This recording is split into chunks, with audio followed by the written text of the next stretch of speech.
Sugar City Morning Show. Muy buenos días todos. Un gran gusto saludarles hoy por la mañana. Hoy siendo el 25 de septiembre, ya terminó todo el ruido del 21 de septiembre, ya terminó toda la celebración del 21 de septiembre. Ya es tiempo de ir a la chamba y trabajar en duro. Porque si es que vamos a ver nuestro país desarrollar, tenemos que entonces meterle las ganas. Tenemos que meterle trabajo a esto. Un gran gusto saludarles. Son las 7:02. Nada más un poquito de palabritas para poner todo en perspectiva. De que ya terminó eso, ahora es tiempo de chambear. Un gran gusto saludarles hoy por la mañana. It's a pleasure to greet you this morning and to say have a wonderful day, folks. We're transmitting live from North Division Channel 10 here in Orange Walk. And our arrangements with cable providers, cable signal providers permits us to be able to be seen from Corozal to Toledo, from San Pedro all the way to Bencadero. And if you don't have cable, that's not a problem. Channel 10 is the only on-air, free and on-air television station in the north with a radius of approximately 15 to 20 miles. That means that areas within the Orange Walk town vicinity can watch Channel 10 absolutely free of charge. And many people are so grateful because not everybody got cable. And that's a fact. That is a fact. I don't. At this point, I would like to say that thank God that we had a wonderful weekend. All the things that I have wanted to do for so many days, I did yesterday. And I feel good about myself with that. You know what I mean? Clean house, do laundry, do this, do the other. I did all of that. And I'm kind of a little tired this morning, but that's not a problem. During the course of the day, that's going to wear off, and a new spirit is going to come in. Como siempre, vamos a continuar nuestro programa con una oración, compañeros, porque tenemos que agradecer, tenemos que poner todo esto en perspectiva. Abrimos los ojos esta mañana. Logramos caminar, logramos respirar, logramos vivir. Y eso en torno es un milagro, compañeros. Así que vamos a unirnos en oración, dándole gracias a nuestro Creador por todo lo que hace por nosotros. Padre, te doy las gracias por que hoy hiciste un milagro más. Nos permitiste abrir los ojos, ver, caminar, respirar, comer. Nos diste vida, Padre. Gracias. Te doy las gracias por la buena salud que nos das, Padre. Porque hoy también amanecí, aunque con dolamas, pero no importa. Tengo vida. Y tengo las ganas de seguir adelante. Te doy las gracias por todo, Padre, por mis familiares, por mis amistades, por mis compañeros de trabajo, por el bienestar que nos das. Padre, te pido que continúes dándonos estas bendiciones. Te pido como siempre, Padre, por aquellas personas que más lo necesitan. Aquellos ancianos, los niños que andan por las calles, los enfermos, los que están en las cárceles. Por todos ellos, Padre, y por todos nosotros también. Que podamos tener la fortaleza de decir, yo haré bien hoy, porque eso es mi responsabilidad. Hoy voy a hacer un bien por mi prójimo, porque eso es mi responsabilidad. Y si al salir, quebrar esas y romper esas cadenas que nos atan, que nos hacen pensar simplemente en nosotros. Padre, Te bendecimos, te glorificamos, te adoramos siempre. Amén. Good morning. If you just joined us, it's exactly 7 minutes after 7 o'clock. This is the general weather forecast, folks, for today, Monday, the 25th of September. And if you're having a birthday today, have yourself a blast. And if you are celebrating an anniversary, in pretty much the same manner, enjoy yourselves to the max. General situation says relatively moist and unstable conditions prevail. The 24-hour forecast, cloudy spells with a few showers and isolated thunderstorms over most areas. If I recall, I was already sleeping, but 11 o'clock last night I was awakened by heavy rain. It was slightly after 11 last night.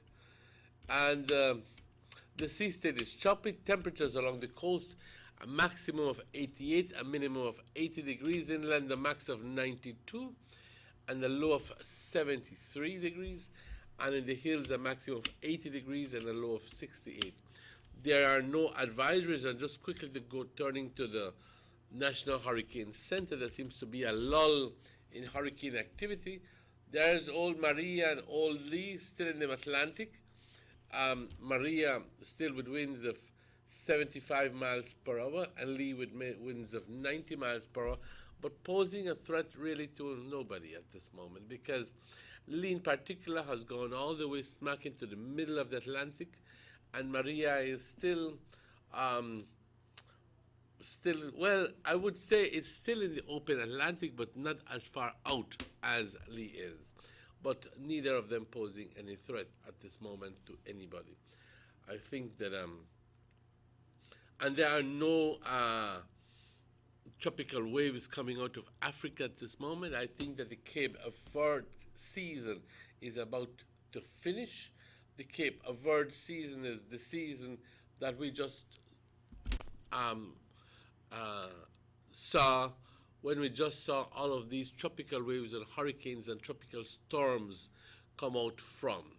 Cape Verde are some islands off the coast of Africa, and traditionally, historically, is the time when the seas are, the waters are very warm in that area, and that is the generator for most of these storms. I think at this point, at the end of September, beginning of October, the waters, because of currents, and because of the changes in the temperature, then that area is no longer a center for formation, but rather we should be looking at our very own here along the Northwest Caribbean. So we have to keep our eyes open. We see a lot of tropical waves in the area, and but at the moment, I think that let me just quickly go through with this. The outlook for Tuesday and Tuesday night is for showers and thunderstorms to continue over most areas. Obviously, this is because a tropical wave is crossing over us. And the tides, there's a low tide this morning shortly at 7:38, a high tide this afternoon at 2:05, a second low tide at 7:43 tonight, and the second high tide at 1:54 tomorrow morning. The sun sets today at 5:46, and the sun rises tomorrow at 5:42. The moon rises this morning at 16 minutes after 10, and the moon sets today at 9:54. Tonight, we want to thank Francisca Wellington for this information. I see she's been up, and she has been posting on the National Weather Service website since 5:30 this morning. So I'd like to congratulate her. Send her our best regards, and say, people like you, we like that. At your work from quite early. Buenos días, compañeros. Un gran gusto saludarles. Perdón. Condiciones relativamente húmedas e inestables continúan sobre nuestro país. Para las siguientes 24 horas, periodos de nubosidad con algunos chubascos, tormentas aisladas sobre la gran parte del país de Belice. El estado del mar ligeramente agitado. Las temperaturas por la costa 88 grados Fahrenheit como una máxima, 80 como una mínima. En el interior 92 grados como una máxima y 73 como una mínima. Y por las colinas una máxima de 80 grados, compañeros, y una mínima de únicamente 68. No hay ninguna advertencia en lugar, para rápidamente diciéndoles de que, tornándonos a la página web de National Hurricane Center, vemos a María y vemos a Lee siempre en el Atlántico, María con vientos de 75 y Lee con vientos de 90 millas por hora, pero presenta ninguna amenaza porque los dos huracanes están en el Atlántico abierto.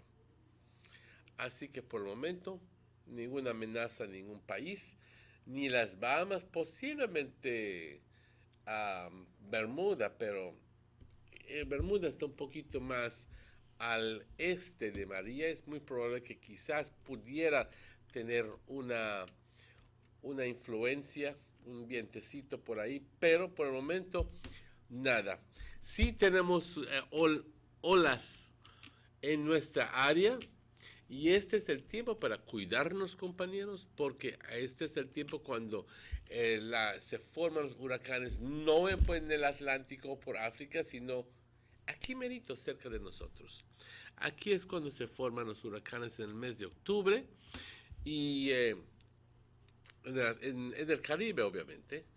Y ya las aguas están cambiando de temperatura por el África, y ya entonces ya no son tan calientes y las corrientes no son tan conductivas para la formación de tormentas, así que ahora tenemos que fijarnos en nuestro propio traspatio, porque, y aquí es donde entra el problema, porque especialmente cuando estén bajando los frentes de frío, que esos mismos frentes de frío, porque el frente es una cosa y el frío que viene después es otra cosa. El frente de frío es un sistema de baja presión, que es generalmente es el frente que causa la lluvia, ¿ok? Y es un sistema de baja presión, y cuando llega a esta área y se estanca, pues ese mismo sistema de baja presión eventualmente se pudiera formar en una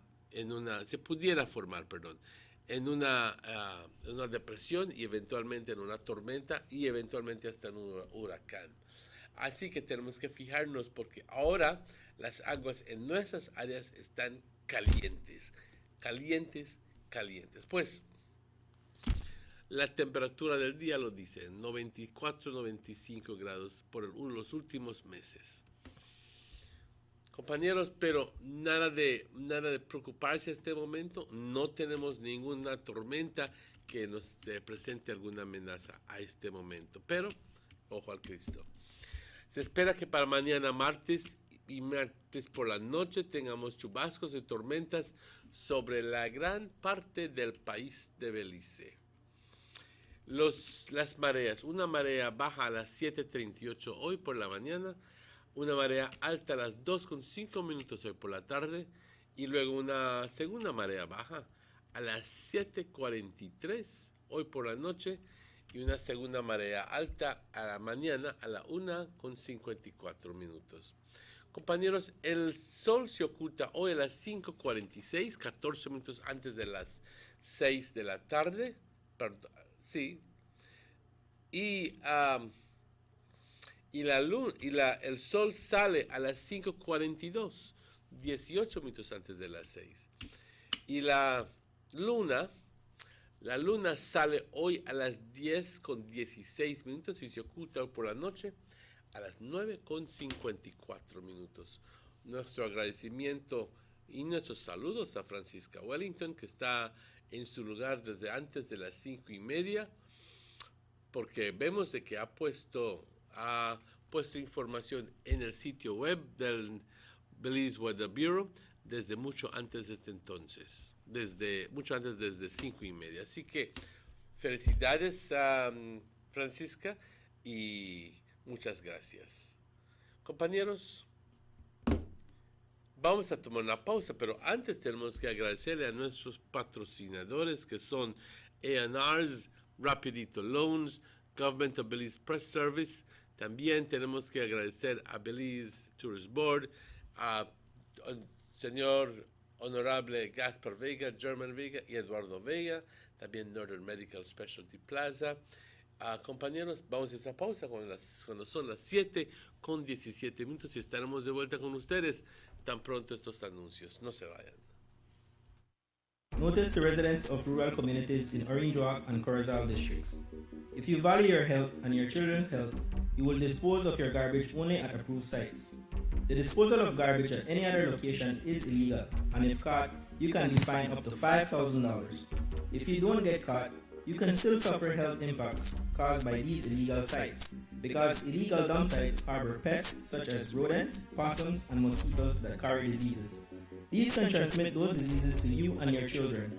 In addition, the garbage you throw away illegally can contaminate water bodies near your community, the same water bodies you might use for recreation or other purposes. Only with your help can the Department of Environment ensure that Belize's development is safe for present and future generations. You can also contact your local village councils or Belize Solid Waste Management Authority for more information. The Department of Environment thanks you for your help.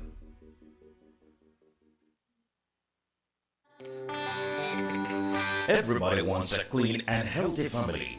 That's why they purchase the best food products and the cleansing materials. This time, we give you a bigger size of La Costeña products like the mouth-watering fried beans and the pasta sauce. And surely for your clean laundry, we have the breathtaking aroma of Ensueño Max Suavitel. Even your visitors will ask what you clean your floors and restrooms with. And you can boast it is the variety of Pinol products and Sultan muriatic acid now in 900 milliliters. And much more for the best prices only at German Vega and Sons Imports. We serve you at number 5 San Antonio Road, Orange Walk Town. You can even call us at 322-3625 or 322-2672.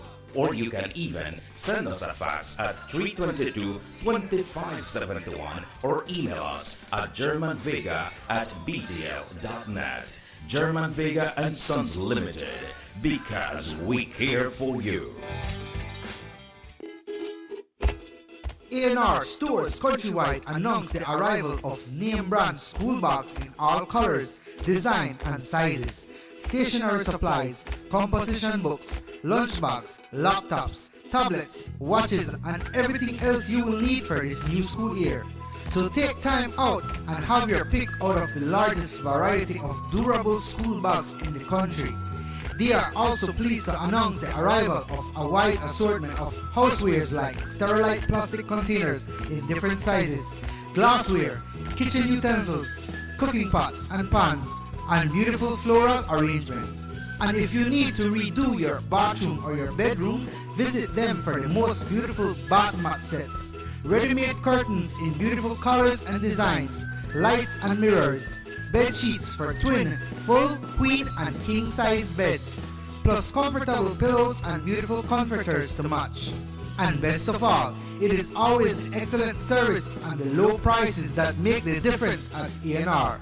So come visit our stores in Orange Walk, Corozal, Belize City, Belmopan, San Ignacio and now in Dangriga for the best in housewares and school supplies at the guaranteed best prices in town. A&R, where our prices make the difference.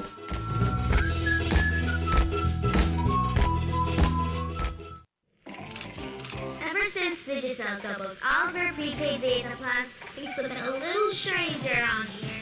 My sister seems to think she's some sort of a celebrity now, that she has all this data to post everything. My dad keeps starting these do-it-yourself projects. There's a lot of time on Pinterest.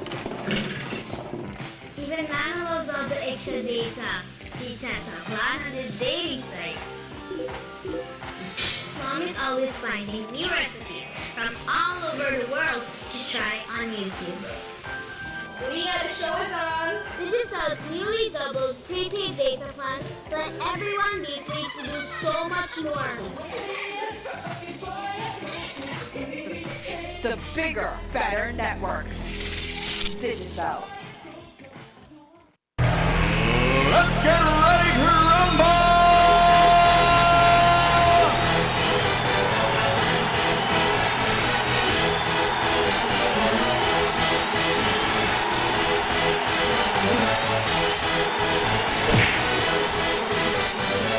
Y'all ready for this?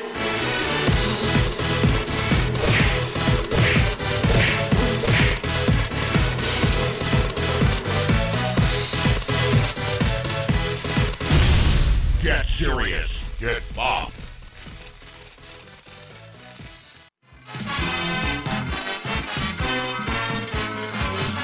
Compañeros patriotas beliceños, es el gran gusto de Rapidito Loans desearles todo lo mejor durante estas celebraciones septembrinas. Como país soberano y independiente, ya vamos celebrando 36 años desde ese primer 21 de septiembre, cuando la bandera beliceña fue elevada por primera vez, señalando que Belice ya había logrado su mayor sueño, la independencia.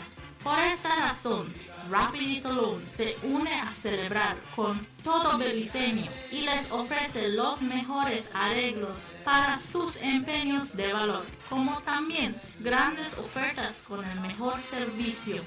Ven a visitarnos y te aseguramos que vas a encontrar esa prenda que siempre has estado buscando al mejor precio. Otras casas de empeño te prometen tanto, pero Rapidito Loans siempre te cumple. Recuerda, Rapidito Loans siempre está ahí a tu alcance para cuando más lo necesitas. Rapidito Loans. Visítanos en Orange Walk, San Pedro, Corozal, San Ignacio y Dangrida.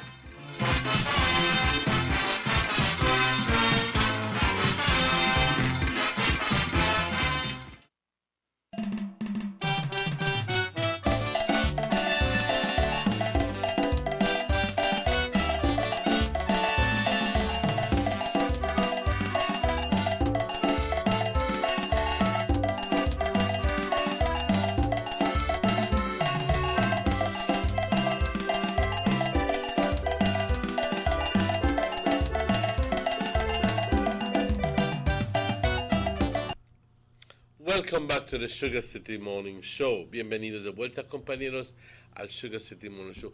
Un gran gusto saludarles hoy por la mañana. Son las 7:25 y también un gran gusto de darle la bienvenida y de darle los buenos días también a mi buen amigo Robert Checky Usher. Good morning, and thank you very much, Emmanuel, and a pleasant good morning going on to all our great folks out there viewing us right here on this great channel, which is Nortevisión Channel 10, every morning and all day we are on. So good morning once again, and thanks for viewing us. Yes, Checky. How was your weekend? Boy, Lot of work, that's all? a lot of work again. I take one little trip out this weekend. One of my friends, I never trip, one of my friends was here, and he asked me to drop him off on the Mexican side, so I was out Okay, so since you Friday. made the boat. You made the I made the boat. boat. From Friday I gone out and just came back yesterday evening, so I was missing in action, but I still keep in touch with what's happening here in Belize, and you know what's happening here in Belize, Manuel, is that the police did some big recoveries over the weekends of firearms and drugs and different things.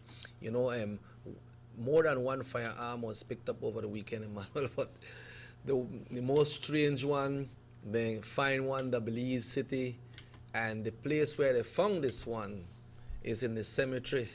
They had it hiding at the cemetery by one tomb, a plastic bag. They hide it in the cemetery. I figure, well, police don't go in a cemetery, go search, But, for the department to go all the way into a cemetery, much has to be some tips, so. But I commend people who do these things, but you got to be careful because, just keep your mouth shut because shit. I think I asked you this question one time, Chucky, and I think that the question begs to be asked again. Where do all these guns come from? Why? Can it be that it's coming in from Guatemala, or can it be that it's being brought in from the borders in Mexico or from the USA? I can't think of it coming through the USA because it will, not that easily, unless they're bringing it in all those barrels and things like that. I don't know. Or that would indicate that somebody's not doing their jobs. We don't know where they come from, Emmanuel, but we know that they're here.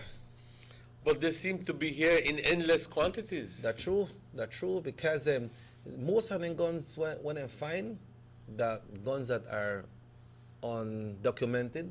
But you think, and this is why we were wondering about how effective that move is from government when it hiked the prices of to register your guns. I mean, something, I don't know. I still yet have to see the reason behind it. But when time they raise the price for the license of guns, Emmanuel, that doesn't affect the illegal guns. They can't license them. Exactly my point.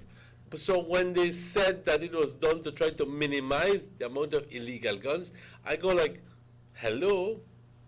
What kind of nonsense is this? Yeah, they got no way to stop the illegal guns on the streets because the guns where they're on the street are undocumented. They're not registered. I don't know if you hear it, but I have never heard that when they shoot somebody or they shot some gun, that this gun was registered to tal in a Belize. Mm-hmm. You never hear that. So maybe the increase of the registration of the firearms, maybe it's a way of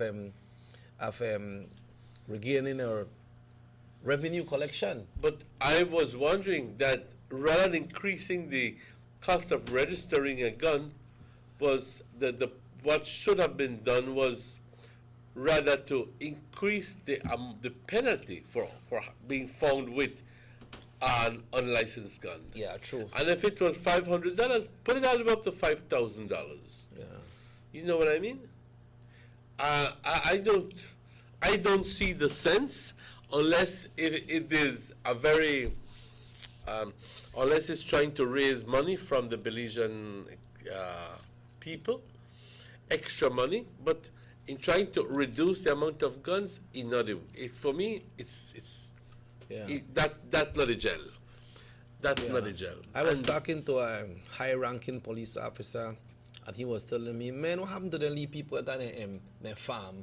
The people just carry a Lee gun, and if they wali old man, they carry a gun in their farm. So in case of a snake or something, or robber or so, and then people, they don't make no money off a gun. As a matter of fact, people not supposed to make money off a gun. They're supposed to have protection, right? But then they wonder like that. Somebody telling me that that believes that they have in their family got about six different guns, right? For their family kind of got business. I say, you know what, increase here and be and we know. You mean people? I just realized that people like those two gentlemen who pass on their bicycles. Those, what are they called? Carabinas? Which ones? What are carabinas? Carabinas are the long ones. They shotgun. The ones like what? Are those included as well? Yeah, in the everything. The only one we left for the put in the slingshot, but they never put the slingshot. All firearms, Emmanuel. So then people go, the people go to the farm and so they got at least 16 gauge or so. That increased. That increased from how much to how much? Do you know? But I don't know. Maybe the manager could tell because he's supposed to have one, but they increase. They not got it up on the press from the ministry. Yes, but it'll take time out to look for it. But I will just as soon as we finish this, I will check it up. But it's absurd. But what can we say about the move of the police department for over this weekend for all of their operations where they do and they found so much firearms? You really mean so many firearms? How many did they find? They find one lot, man. I think about over 6. Not that one lot, because if I find one, no, a lot, over 6 they find over the weekend. They find out different places in the city. I believe that is a good move, but you make an operation for one weekend and you're so successful, and next weekend you got lull again. Because it showed that then they out there, so if they never do this operation this weekend, they're going on and find by their grave. Maybe may I still there right there, sir, or maybe that gun may come out over the weekend and something might may happen with that gun. Yes, that's true. That's true. I am tempted to believe that some of these guns are coming through the Guatemalan border. I believe so too. I'm tempted to believe because of the you know, they could come through Arenal and all those places where, you know, it's a village, yes, right smack on the border, and half of it the Belize, half of it the Guatemala, and buy whole boom boom boom in a packet and just hurry around, go drink tea at their house, and like if nothing. Yeah, And because after that, somebody comes in and pays you for it, and that's it. I would believe that, but for it to be crossing through the borders and so forth, that not happen. I don't think that's so easy for I him. think it's all contraband. It's all. Pero watch this, man. Remember them catch by some police officer on the Cayo Road, and the gun when they find him was registered in Guatemala. So guns are coming from Guatemala. We cannot say that all, but we know that guns are coming from Guatemala. True. You know, and that was a police officer. True. Well, I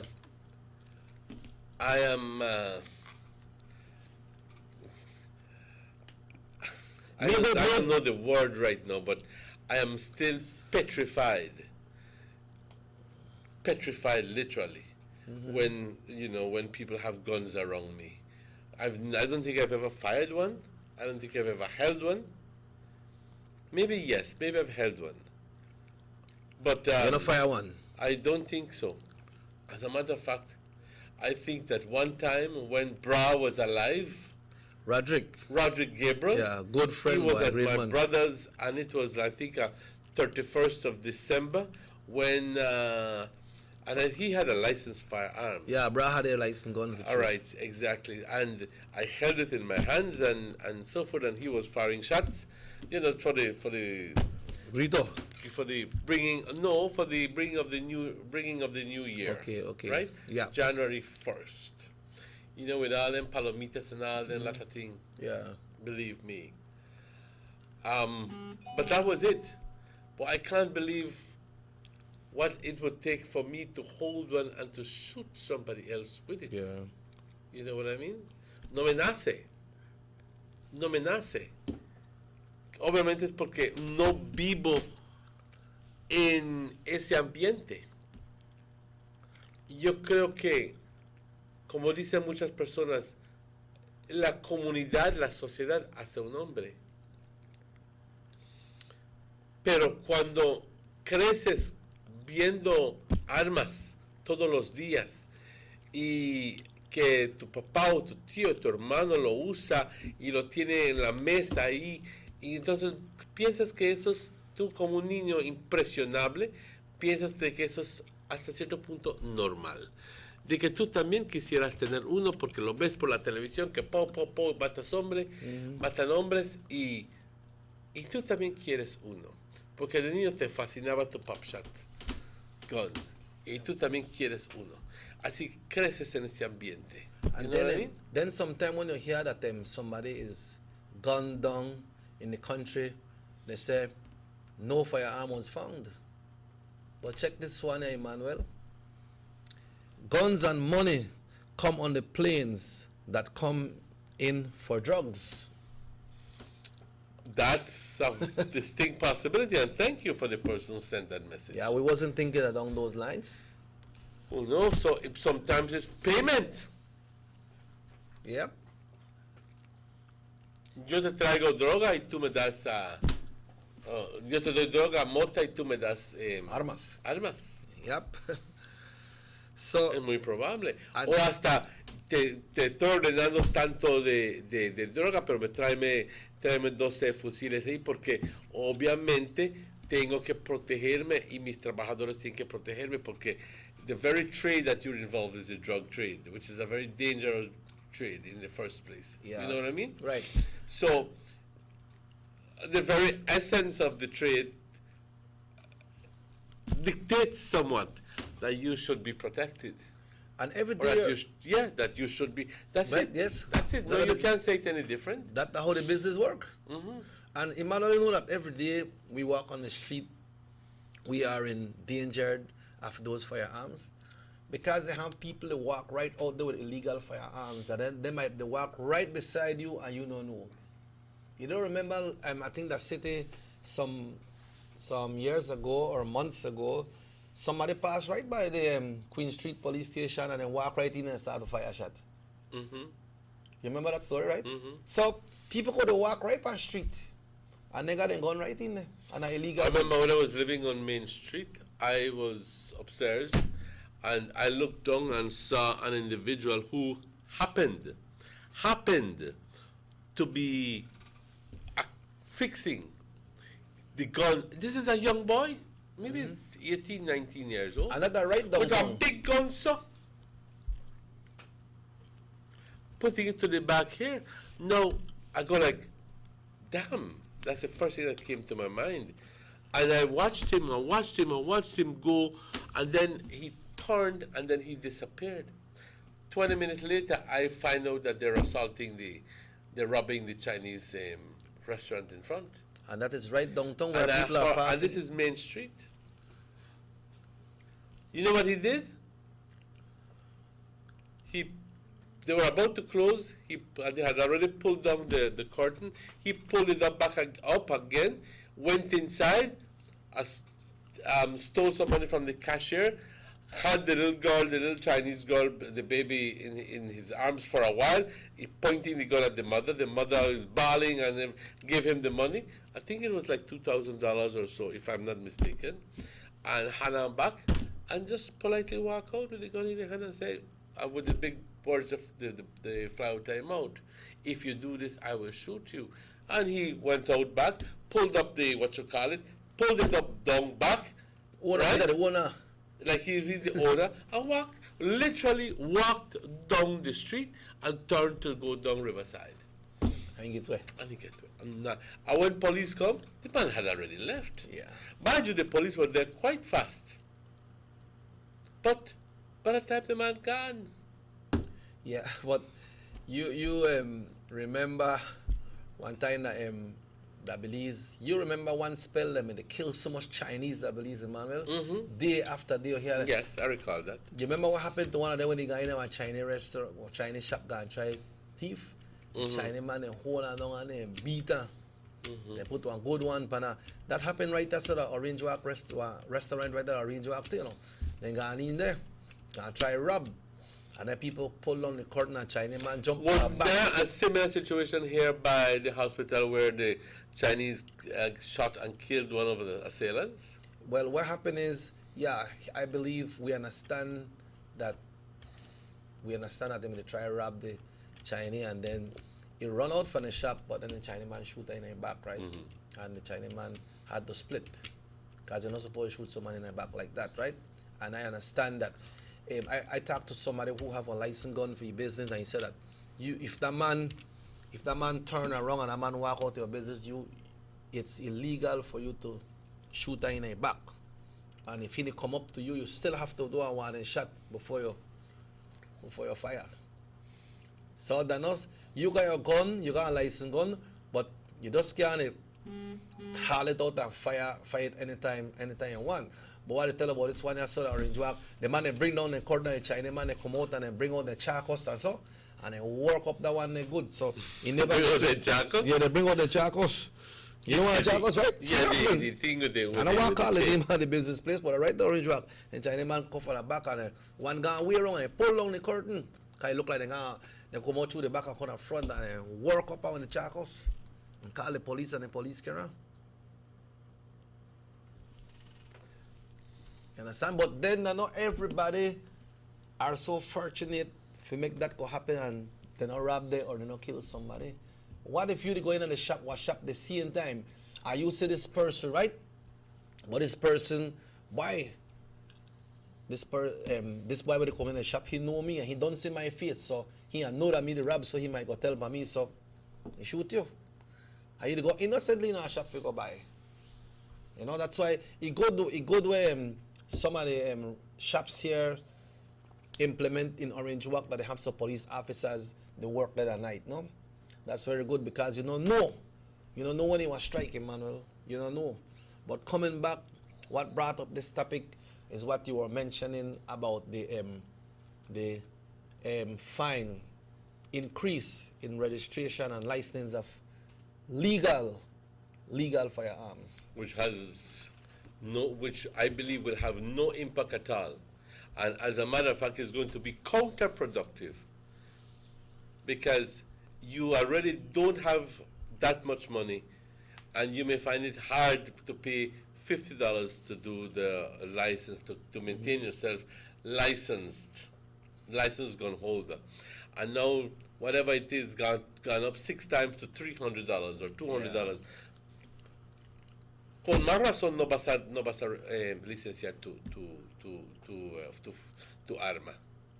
Así que es uno de estas una de las movidas yo no entiendo. Yo no entiendo esta movida de elevar los costos de la licencia de todas las armas. Quizás si alguien pudiera tener una perspectiva, un punto de vista que nos hiciera cambiar de mente, con mucho gusto lo escuchamos. Pero, ¿ya me entiendes? Yes, correct. Pero porque muchas veces hay un razonamiento que no es tan obvio, fácilmente obvio. Pero yo ya intenté de verlo de todas formas y no veo ningún otro. Simplemente para otro razonamiento, simplemente de tratar de recaudar más fondos. Es todo lo que veo yo. He aprendido a hablar así de plano, y yo creo que no hay ninguna otra forma de decirlo. Es simplemente una forma de recaudar fondos.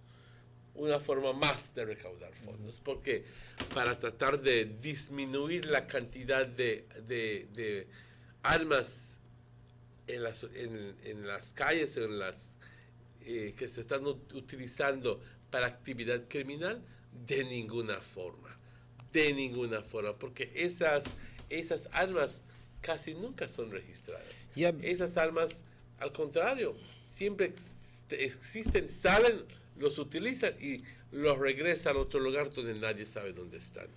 Y quizás les conviene que no esté registrado. El simple hecho, la simple naturaleza de la actividad de que están envueltos ciertas personas les dice que no deben de registrar sus armas. Así que no lo entiendo. No lo logro entender. See if we go follow this, Emmanuel. That's pertinent to what we are. The Ministry of Home Affairs and Belize Police Department have issued a statement advising holders of... Okay, aquí está la información. Advising holders of firearm, gun dealers, sport hunters, and the general public of the proposed increase in application of new fees and requirement for firearm certification. While there are no fees for gun repair license, there is now a proposed $50 gun repair license. Así que el que repara el fusil tiene que pagar $50. The special protection license for Belizeans will be increased from $75 to $225. The special protection license for non-Belizeans will be tripled from $500 to $1,500. So, for you to own your little gun as a special protection, that normally $75, that gone up to $25. If you're a foreigner, it goes up to $1,500. How can this go up? I think that's it. No, because it finishes at the bottom. Yeah, but it's a bulletproof vest, which carried a fee of $100 for an amount, now see a fee of $100 per vest. The heirloom license will also see a fee of $300 per gun, which is similar to the training. Belizean farmers only paid $5 will now see the fee quadrupled to $25. Belizean farmers. So it's a license of the gun, not based on the type of gun, but based on the activity that you are involved in. Is that it? But I believe they must have special provision when it comes to the type of firearms you can use as a farmer. That's it, Emmanuel. Look, it's a picture, so you're not really sure. Oh, it's a picture. Yeah. Okay. But this is official release, right? Importation permit, which stands at 200, will only remain at the cost for up to 14 weapons on a single importation permit. So, but like you rightly say, Manuel, they are licensed guns, these legal guns. You never hear that they are legal guns involving any kind of crime activity. You remember one time that Belize City, they made a got at some of the business place where they have security watching, and you know that they rob the security. They don't rob the business place, but they rob the security of his firearm. I remember we gonna play our establishment, the Belize City, and then a gun was missing, and somebody we don't pack up for we stuff. And when we pack up for we stuff, somebody from the police department come that big and say, "But I don't have to take out all the thing out of this vehicle because this place the last one gone, and we have to search everything and this and that." And you come very unruly. Anyway, we tell her, if you want, well, I never meet them, boy deal with that because you know how them thing go.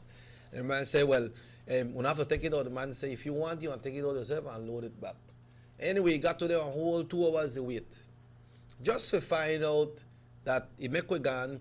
And the next day, it was reported that they find the firearm right there, close to the business place, and one of the security where they got their thief the gun. Right for the same business place, the thief the gun and hide it. But you know the business place they got the cameras. Why he couldn't look on the camera the same night and find out? Because ineptitude is rampant. Very simply so. Ineptitude is rampant in those branches of government. I think that sometimes I have to be more careful here of what I say, because obviously I can get into big trouble. Yeah. You know, by saying what's really on my mind. But at the end of the day, ladies and gentlemen, ineptitude is rampant. La cosa es de que, no sé, pero los ves muchas veces a los ciertos individuos, y no estamos hablando de la policía, estamos hablando de PDF, estamos hablando de cualquier tipo de oficina de gobierno. Y simplemente la forma que hablan, te das cuenta de que no tienen su interés en su trabajo, simplemente están ahí para ganarse un salario. Y que te están tratando con un desdén, como si los estás estorbando a ellos. ¿Ya me entiendes? Right, yeah. Y yo creo que antes de emplear a alguien así, debes de hacerle ponerlo en probation y bajo la supervisión de alguien y retar a ese individuo y ponerlo a hacer ciertas cosas, y si no lo cumple, fuera. No sabes hacer tu trabajo. Pero ahora, poniéndolo en una función crítica, como la aplicación de la ley. La aplicación de la ley. Yep. ¿Ya me entiendes? Yes, and cuando esperas que esos individuos sean completamente, ¿qué es la palabra? Que puedan o que pudieran escuchar, tener la capacidad de escuchar y tener la capacidad de sano juicio. Sano juicio, porque muchas veces no lo tienen. Yeah. Y no pueden pensar bien. Yeah, that's why. But for your protection out there, Emmanuel, you have to remind the people, everybody who have a licensed firearm, especially people who say, no man, no lo voy a reportar porque tal vez no lo va a buscar. If you're a farmer, you go to a farm and you lost your gun, report it immediately. Or if you rent one vehicle, if you own your vehicle, you rent your vehicle, you don't have a permit for rent your vehicle. But if somebody stole your vehicle, report it right away, because when something happens and they find a vehicle, they don't know who stole that vehicle, and they go after the owner. Exactly. Just like with your gun and firearm, if they thief it, or you probably never check it for like for some days, and it gone, and you never know that it gone. You better report that right away, because if a crime happen and they find a firearm or that vehicle, you, the registered owner, will be in big trouble. Exactly. So, but guys, we need to take a break because it's exactly 8 minutes before 8 o'clock. We have to talk about all the political leaders clashing on Independence Day, and despite calls from some corners saying, hey, we want to have it to keep the goodwill of September year round. Despite that, there were still not physical, but there were still verbal accusations, and everything that is. Lo único que faltaba eran los golpes. Pero vamos a esa pausa.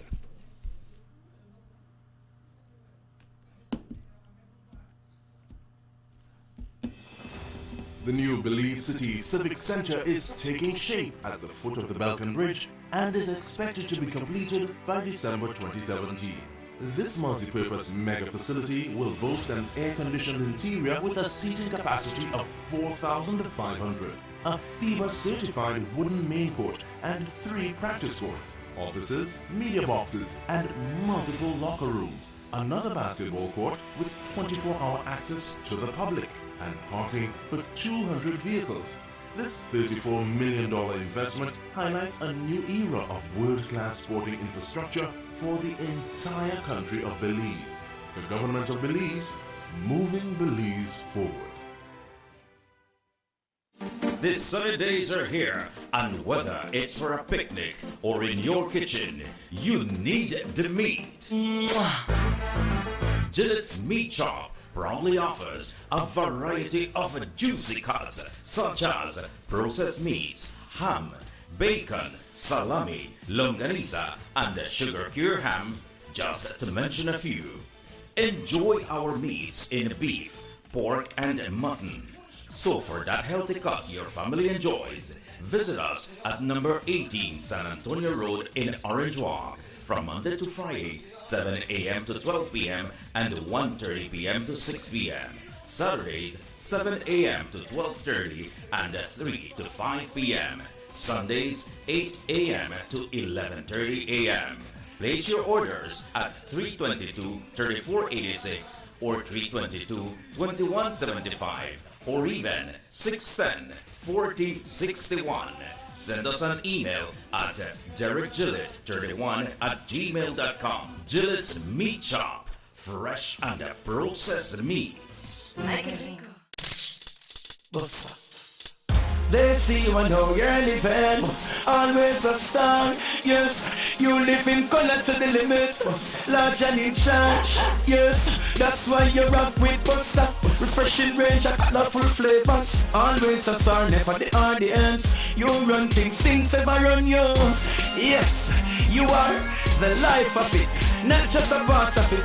Your life is never black and white. Live in full color, Buster.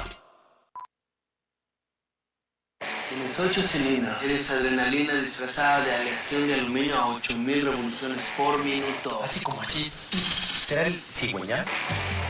Una limpieza de inyectores, un cambio de aceite. Vas a correr con libertad, campeón. Los que entendemos al motor como si tuviera voz, hablamos máquina. Rostras, poniendo el mundo a funcionar.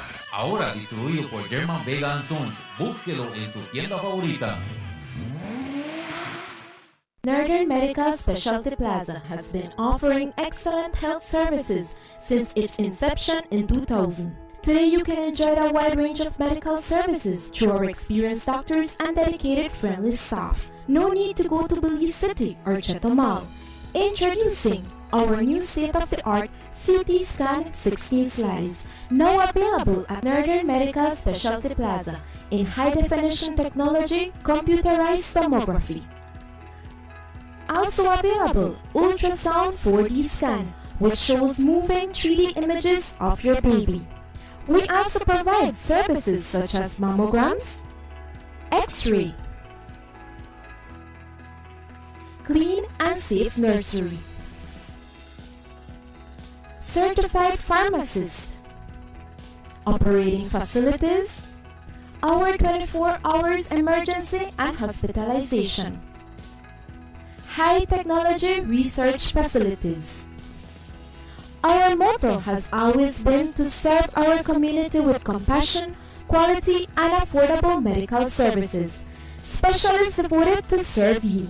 Visit us today at Orchid Drive in Orange Rock Town or call us at 302-3708. Northern Medical Specialty Plaza. Your health is our priority. Be unlimited with Digicel's new Data Plus postpaid plans. With the nation's first unlimited plans, you now enjoy unlimited talk and text for free with more data all day, every day. Plus, if it's data that you crave, all our plans are now fully loaded. With even more data, up to a whopping 25 gigs monthly. No, there's no limit to what you can do. It's time to live the unlimited lifestyle on the bigger, better network. No limits, no restrictions. Be unlimited with Digicel's fully loaded Data Plus postpaid plans. Visit our BTL office to sign up today. The bigger, better network. Digicel. The first two phases of the Hummingbird Highway Rehabilitation Project from the Belmont Roundabout Junction to Saboon Bridge and Alta Vista Bridge to Danriga Town has already made a remarkable difference for commuters and residents alike.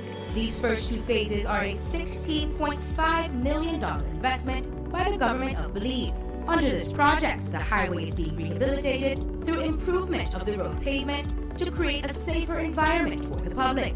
Improvements, especially in the areas that pose a high risk to motorists, include the introduction of paved road shoulders, high visibility line markings, reflective road studs, bus laybys, and other features that will bring the entire road segment in line with internationally recognized standards. Additionally, the replacement of the existing single-lane bridges will reduce road user risks. These improvements will increase economic, tourism, and agricultural opportunities, further encouraging the social development of Belize, particularly in the South. The government of Belize, moving Belize forward. I love my Digicel 4G LTE data. Between work and school, I have to multitask to keep up. When I'm on the move, I have everything I need no matter where I go. Whether it's research for school, emails for work, or Facebook, Snapchat, and YouTube while on those long bus rides, Digicel 4G LTE got me covered. Digicel 4G LTE's nationwide coverage is exactly what I need to get me where I'm going. They're truly the bigger, better network. The bigger, better network. Digicel. The Philip Goulton Highway between Belize City and the Philip Goulton International Airport is getting a major facelift to the tune of $31.5 million. Section A of the highway upgrading project between Hallover Bridge and PGIA is nearing completion at an investment of $13.6 million. Works include construction of retaining walls to prevent erosion, widening of the road cross-section to include paved road shoulders, pavement restoration and resurfacing. The project also includes installation of LED road lighting and safety features such as signs, reflectors, road marking, and improved visibility through the clearing of the road reserve. The government of Belize, moving Belize forward.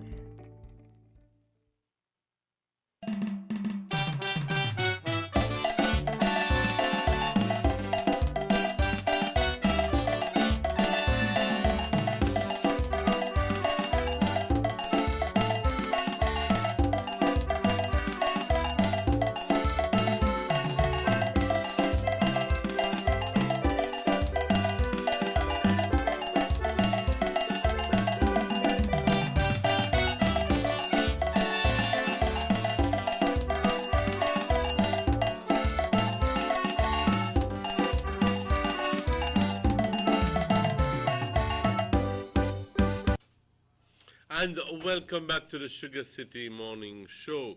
Bienvenidos de vuelta, compañeros, al Sugar City Morning Show, cuando son las 8 de la mañana con 2 minutos. Como dije anteriormente en el primer segmento, ya las celebraciones han terminado de independencia. Ahora los hace falta el mes de octubre. Yo creo que tenemos la celebración de Pan American Day. Y entonces tenemos, aunque no es un feriado, tenemos Halloween. Y entonces estamos hablando de lo que Hanal Pishan, que es el fin del octubre. Y ya luego entonces tenemos el 19 de noviembre, Garifuna Settlement Day. Y luego tenemos Thanksgiving, que es una tradición completamente norteamericana. Y hasta cierto punto, ahora casi universal. Y ya luego entonces, entre menos de 3 meses, vamos a ver septiembre, octubre, noviembre, diciembre, ¿sí? En menos de 3 meses ya estamos en la Navidad. That's right. We also have the tacos Increíble. coming up, When is it? That's the end of October, right? the last Sunday in November. Oh, in November. Festival de Tacos. Okay. I want to tell you that I enjoyed the last one. I eat tacos till I full. Yeah, well, it's good that they never eat it till it drop.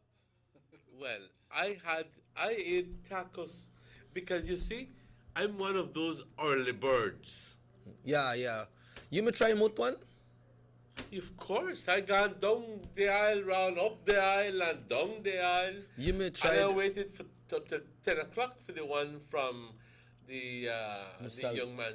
You never tried the one from Miss Saldiva though, from Lourdes? From Lourdes, of course I tried The it. Relleno one. Of course. Why, I mean, like that one. But don't you recall that what I mean, we you didn't know? both had it? Yeah. Remember yeah. I got there, I was going to pick up 7 o'clock? Oh, yes, because if I pick you up, but you pick me up. Yes, but That's how you go. the man is still sleeping at Yeah. 7 o'clock in the morning. Yeah, remember I'm going to work that night, man. I think I'm going to wait a car. No, your vehicle would not start. Oh, the vehicle never want to start. Okay. You recall that? But when you reach there, is that? No, we had to catch a taxi. Oh, me catch. Oh, you're right, boy. You're right. I would doze and leave it, but I leave it at water. You're right. It You're gets right. back You're in right. memory. But you know, Emmanuel, the Tacos Festival, I believe it's a good event for Orange Walk, for the country, because I have people that comes from all over, and it's a day that family come out, and you know, so you go out there and meet some people you never meet long time. Yes, and right, exactly so, and you have fun. You have fun because you. At one time, I remember the first time, and I was a judge some years ago, and mistake. Another mistake. I remember where you become. Hey, when Emmanuel I'm a judge, Emmanuel eats so much tacos by the time he get results, se dormió and drop asleep. No, that's not exactly what happened. That's not what happened. When it came to the last contestants, I barely had space in my system to try more, to gulp down nothing, to gulp down more than a mouthful. And I thought that was being unfair to my, Judgment. to my judgment. Mm-hmm. So, if at any one time anybody's called up to be a judge at Tacos Fest, please only try half a taco. Because if you're going to try 20 vendors, and there's no way that you can going to eat $2 tacos from each one of those 20. Hello? You can't. Yeah, true. By the time you get to the third or fourth, ya se terminó. You're done full. You know what I mean? So you just have to take a bite. One bite. And go down. And one bite. And one bite. Yeah, how we did it last year, Emmanuel. Sorry, we had chefs and people who owns restaurant doing the tasting. We had Oski from Cocina Sabor. We had Mr. Osmani Salas from Nahil Mayab and Mrs. Lourdes Saldiva from Tan's Pizza. But what happened is Mrs. Saldiva won a prize as well, but that was not in the competition. She won for the new entry of the. That what kind of taco you call a tacos that she brings? Tacos de relleno negro. Huh? Yeah. You see, it was dry. It was pork meat, but it was done with the black Ricardo. It me good though. It me good. Oh yes. Yeah. And how it happened to Emmanuel that now the judges no go to the taco stand. We have Cindy and it was Cindy and Chantel. They go to the taco stand and they write it down. Okay, this stuff and this certain person. So when the judge and taste it, they don't know that from which stand it come from. Oh, that's good. Right. So because sometimes you go in with preconceived ideas that we're going to my boy is always good with tacos. Yeah. Or I'm going to sus tacos ya generalmente no son buenos. Yeah. You know, but if you do that like you did last year, do that again, that's good. Right. Because you do away with the preconceived ideas and notions. Yeah, so you don't know that for who you eat the tacos, but man, this taco's nice. Yes. So they did their tasting and said, all right, when they add up the points, Alicia's tacos, that's the one right by Cheetos. Then the ones who win the stove. We gave away a brand new stove. Alicia's taco is the one by Cheetos. Yeah. They're the ones who won? Yeah. Okay. That was a tasting from the judges. That are the one when they choose, okay, this is the one. They never really know the who either. So when we announce it on the stage, not even the judges never know that who win. Because and when the judge did, like you the judge, I don't know what are your points. You don't know what are my points. Right? So I give my results, then we give it back to Cindy, and then they put it together and tabulate everything. So that's how it works. Okay. We want to try to see if we could do a dish preparation. You know, what? A portion of tacos preparation. How would you prepare it to set on a table for somebody? Okay. One question I should ask you, because there's always that variant, and that is the quality of the tortilla when it comes to tacos. And I'm throwing this because some people like tortillas made from minza. Some people like tortillas made with a mixture of minza and masa, and some people like the tortillas made strictly out of masa. Right. You know what I mean? I, for one, think that tacos being a very mestizo kind of food should be out of maya, should be out of the kind of the corn, the corn that the Mayans used to use. Pura maíz, no minza. Yeah. You know what I mean? Puro maíz. Yeah, that's like probably like when you eat the what they call it, the tortilla. Like they don't say tortilla mano, but I don't know if that's how you call it. You know, when you eat the one when the people the tortilla, they just make it right on the comal. And when you eat the tacos, it's so nice, man. It's so rich.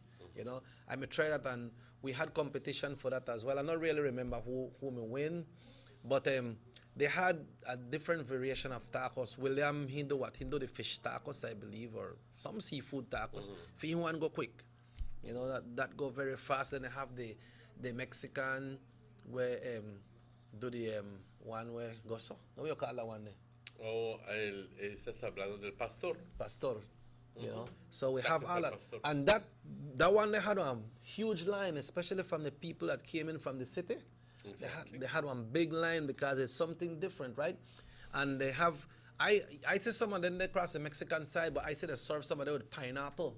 I don't know why they serve it with pineapple, but I don't know if right yesterday they serve it with pineapple because so many people are around, you know, really can't check Pues everybody. es que ves lo que sucede es de que la carne está expuesta in a spigot, in a bar, right? And you go putting the meat there, and then in between there's some slices of pineapple being placed. And then as it spins around and it spins around, it braises, it cooks, you know? So you just go cutting along The pineapple the is edges. for flavor? Well, yeah, just like you put pineapple in pizza, you put pineapple in anything. Oh, okay. I guess that's just one variant. Okay. I guess it's just a variant that para darle más sabor y para darle ese sabor único a lo que tú estás ofreciendo al mercado. Yeah, and then people are already coming in to register, Emmanuel. This is how it works, right? We provide you with a space. We set up the tents and everything. You don't really have to carry no tent. And we charge $50 for the registration. This is just to ensure that, yes, we have amount of persons that will be participating, and then don't pay for the space and have some space. And upon paying that $50, you receive your receipt. On the day before the Tacos Fest, which is a Saturday, with your receipt, you go to Quality Poultry Products and you get 1 crate of chicken. That comes with the registration. That crate of chicken is free, courtesy of Quality Poultry Products. So everybody that participates in the Tacos Festival, once you pay and you sell chicken tacos, then you get 1 crate of chicken free. Okay. Why some people go get their crate of chicken and end up selling pork? Yeah. So what do you do with that? What happened is they have some people who do that, but some people sell pork and they still sell the chicken too. But you're right when you say some people sell pork. So when you register, it has on the form what type of tacos you will be selling. So the ones that will register for pork will not be eligible to get the chicken, because the chicken is not to give away because you are participating. Y hubo una vez un individuo que lo digo así de esta forma, que se ingresó, pagó sus $50, consiguió no pagó, creo que sí pagó sus $50 y consiguió su pollo de Quality Poultry y nunca se asomó. He never show up, right? You know, but porque el valor del crate of chicken is more than the $50. Yeah, but what will happen this year, Emmanuel? Thank you. I want to hear you say put in controls. When you go pick up, we are doing a farm. So when you go pick up this chicken, the Quality Poultry Products, this one be that okay, you pick up this chicken and you sign that you will be participate. You will receive the chicken because of your participation in the Tacos Festival. And if you're not participating in the Tacos Festival, well, then you have to pay for the chicken. Because it's not fair. Because you see what happens is, Emmanuel, let's say we give out to 15 vendors. And then when there somebody go that is legitimate, that they want participate, then the 15 don't full already, and 3 or 4 out of that now show up. Because they just want the chicken. You have to find a way how to control it and ensure that these people will participate. You understand? And then, well... Let me ask you something. Typically, all the vendors sell all the tacos. Everybody sell out. Everybody sell out. They got one lead time when you have one lead lull. But you see what happened is, I see what happened with some tacos vendors, that when the rush come down, I don't know if they move too slow, or it's the way they prepare their tacos, or they don't have enough people to help them prepare the tacos. They got some people who hire 2 or 3 persons to make the tacos fast, because you see how that place time when they pack. And if you move from there, if you did this to wait 5-10 minutes and don't get tacos, you might go someplace else. Because next door got tacos. Yes, and then they serve faster. So you might get there, and the person where they move slow, no might really get back the customer because you don't buy already. And you can't continue lose customers. But then they still sell out, but then they have to stay there and leave it longer than the others. Because you could see, Manuel, by 12 o'clock, some people, they move out. Because they don't sell out. I remember that Miss Lourdes by 11:30. Oh yeah, she 11:30. But she only took one oita. Yeah, cause she said me try it out. Right, she was trying it out and she wasn't too sure, and I guess that like any new venture, no, I mean you have to be careful at first. You know, just go down with everything, and it's a risk. Yeah, you know what I mean. They have a person. But check out how this one may play with Emmanuel. They had a person who register. He participated the year before last year as well. But he come and he register. Then he come back and he say, I want to register for our next one for me. I'll get the chicken because I make me daughter-in-law sell. I tell him, well, you can register your daughter-in-law, have to go register, and then she won't be responsible. Then he come afterwards and say, I want to register too, because my son will sell too. I tell him, well, your son not a vendor. No, he's not a vendor, but he has started with the Tacos Fest. I tell him, well, your son have to come in and register, or else nothing. And then he never come back. He never come back, so he may try put one whap. You understand?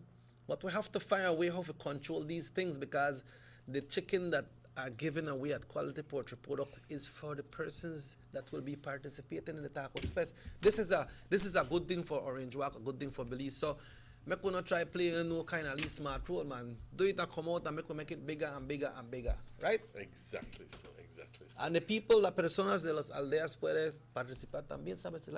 Claro que sí. Pues el año pasado tuvimos gente de Gaspar Ridge ahí. Oh yes, we have a Gaspar Ridge. People from Gaspar San Esteban too. Yes. Yeah, we had for San Esteban. Yes. And we have Tere Awe. She sell the fried tacos. Yes. I don't know if you tried the fried tacos. Las flautas. That's what you call it? In Mexico, that's what flautas. Yes. You see, typically, what they call fried tacos. They're not fried tacos. They're not really fried tacos. Creole gone away for Creolize everything. Yeah. But son flautas, and it's traditionally what is found in Mexico. What happens is that you have, and it's not the same chicken that you use for the regular tacos. Oh, yeah? Oh, no, sir, it's not. Correction, it is not the same chicken.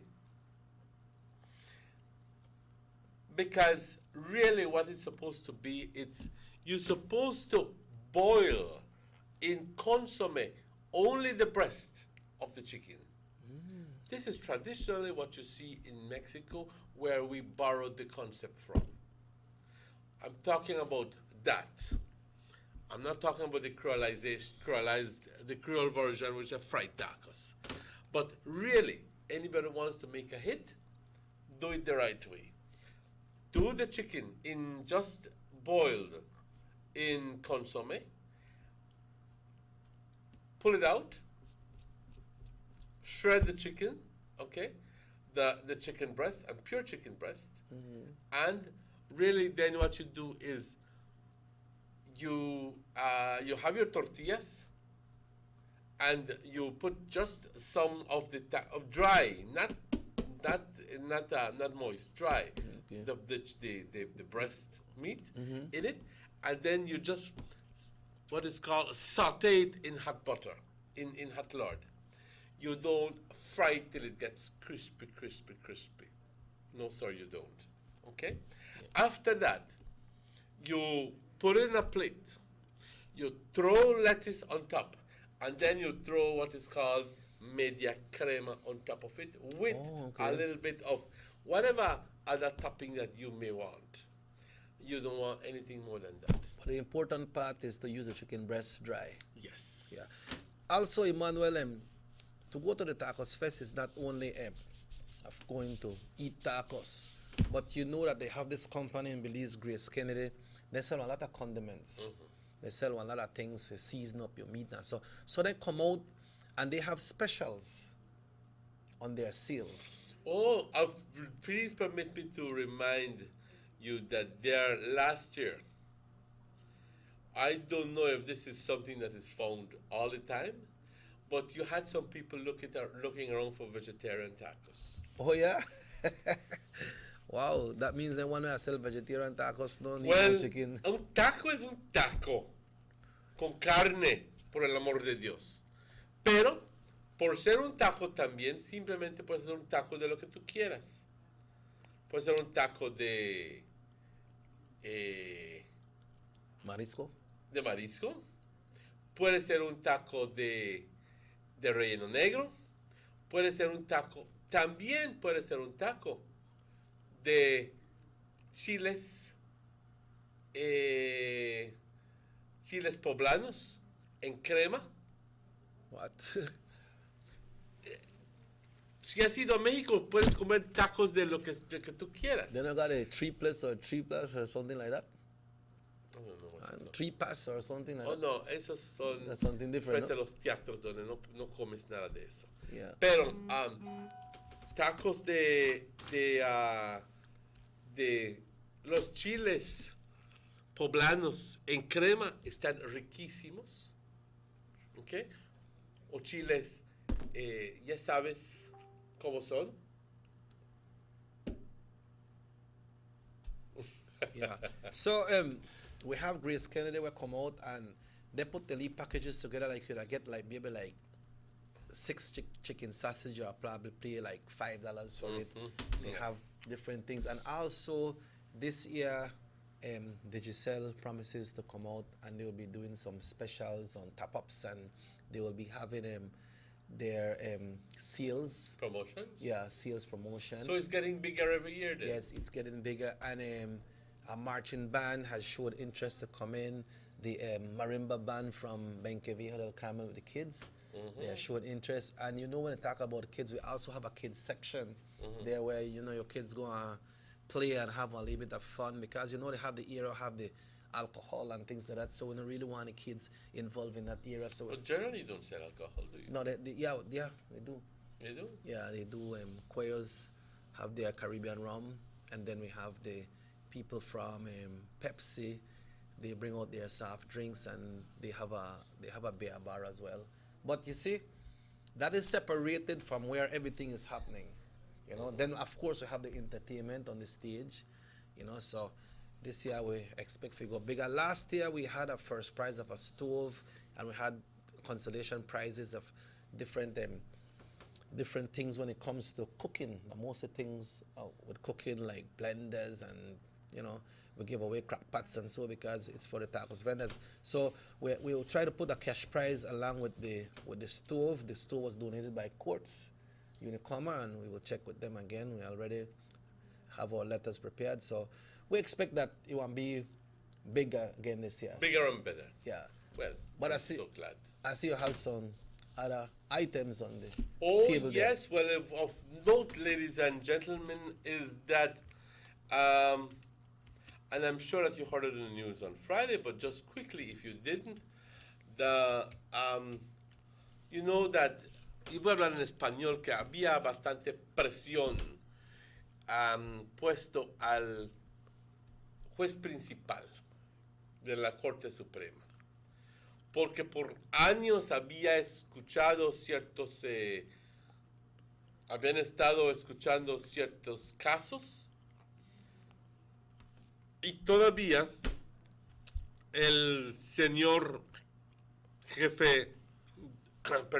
juez principal, todavía no había pasado veredicto en esos casos.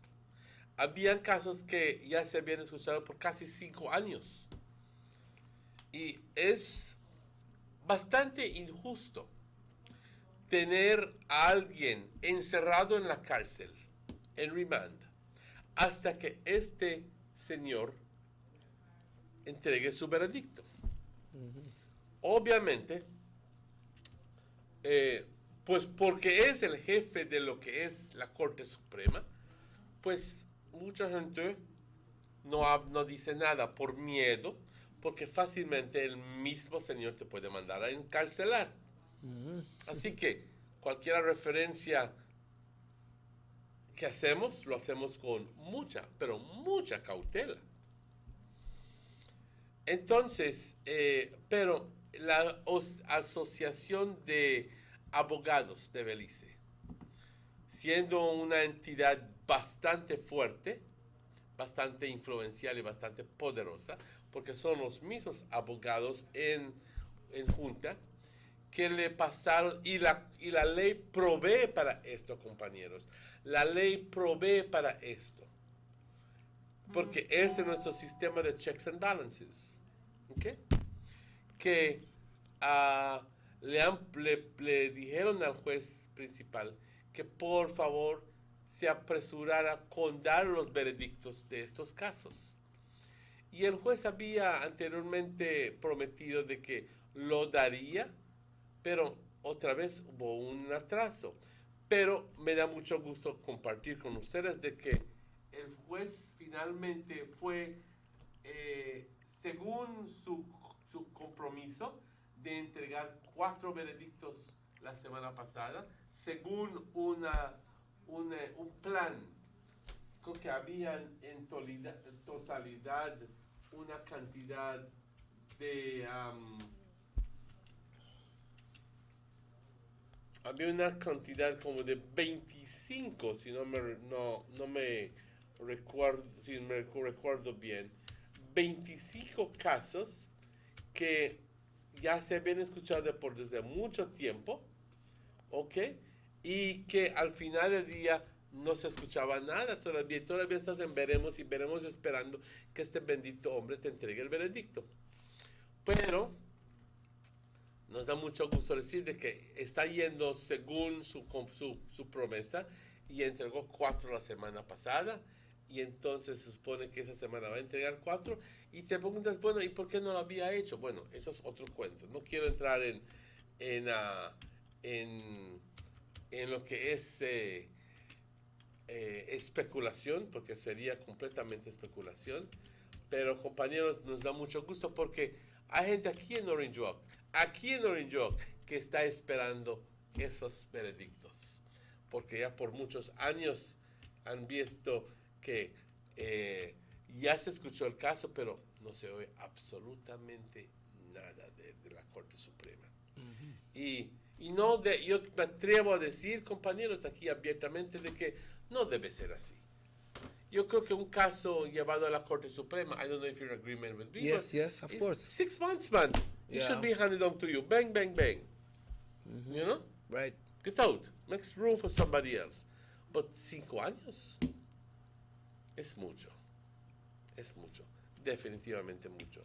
Pero, compañeros, hablando acerca de otra cosa, como los líderes políticos tuvieron su oportunidad única de tirarse las palabrotas y las sátiras el último jueves para lo que fueron las celebraciones de independencia. Nosotros el viernes tomamos tiempo aparte para hablar acerca de su presentación del primer ministro. Cuando hablamos acerca de los proyectos y se podía hasta cierto punto predecir que el primer ministro iba a hablar.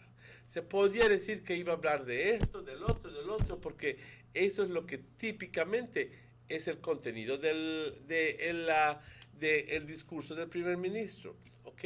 Hablando acerca de esto, del otro, cómo nuestras exportaciones han subido, que nuestro dólar está fuerte, que hubieron ganos en lo que es la cantidad de exportaciones, que se están haciendo arreglos con países extranjeros para préstamos, que se va a reconstruir eso, se va a pavimentar tal camino, ese tipo de contenido. Y el primer ministro fue justamente como se le había predicho, porque nos dijo que sobre todo se van a tomar ciertos proyectos y que ciertos proyectos bastante grandes, y en particular uno que nos interesó mucho fue lo que fue la pavimentación de la carretera desde Belice hasta la frontera con México, que debe de impactar fuertemente en este ambiente. That's right. That's the first impression that people has when they come into the country. That's the first impression. Y se va a modernizar la carretera, compañeros. No simplemente se va a repavimentar y dejarlo así como si fuera, pero se va a elevar el estándar, se va a poner iluminación, se va a modernizar la carretera. Y esto es parte de un plan de no sé cuántos millones de dólares que el gobierno ha puesto para el norte. También habló acerca de otros proyectos, no me acuerdo su totalidad. Two airports that will be Sí, correcto. Y habló acerca del aeropuerto en Plasencia, San Pedro, y uno en San Pedro. Pero el de San Pedro todavía ni siquiera arrancado. Quiero decirlo a plena neta verdad, ni siquiera arrancado. Pero hay gran cantidad de positividad, porque mientras que el año pasado hubo un estancamiento en lo que es la actividad económica, este año ha empezado a resurgir. Y eso nos da mucho gusto compartir, ¿ok? Porque ya no estamos en el deep recession que estamos hace 2 años y el año pasado. Pero también fue oportunidad para Patrick Farber hablar. Y también fue oportunidad, y él habló acerca de un liderazgo nuevo, porque ya se sabe de que el primer ministro va a jubilarse, va a retirarse tan pronto, no sé, entre 2 años, 1 año, 2 años, ¿ok? Y definitivamente va a haber un cambio en lo que es el liderazgo del Partido Unido Democrático. Algo que vemos nosotros, y bueno, no es que cada partido tiene este tipo de actividad. Lo hemos visto en el partido PUP, lo hemos visto en el partido NIP, visto en el partido UDP, porque las mismas personas no pueden quedar ahí toda la vida. That's right. ¿Ya me entiendes? Tiene que haber cambio, pero muchas veces cuando ya estás acostumbrado con un individuo y le tienes mucha confianza a ese individuo, entonces uno mira con mucha duda la capacidad de la otra persona, aunque quizás esté completamente fuera de orden la duda que tenga, quizás esté completamente preparado ese individuo para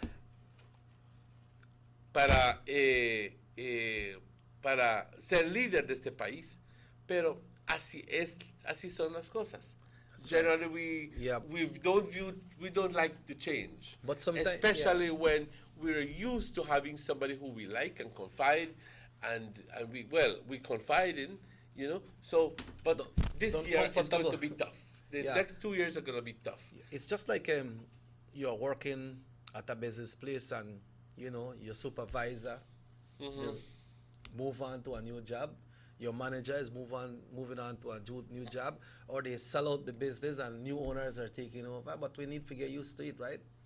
Yes, exactly right. And Patrick Farber says,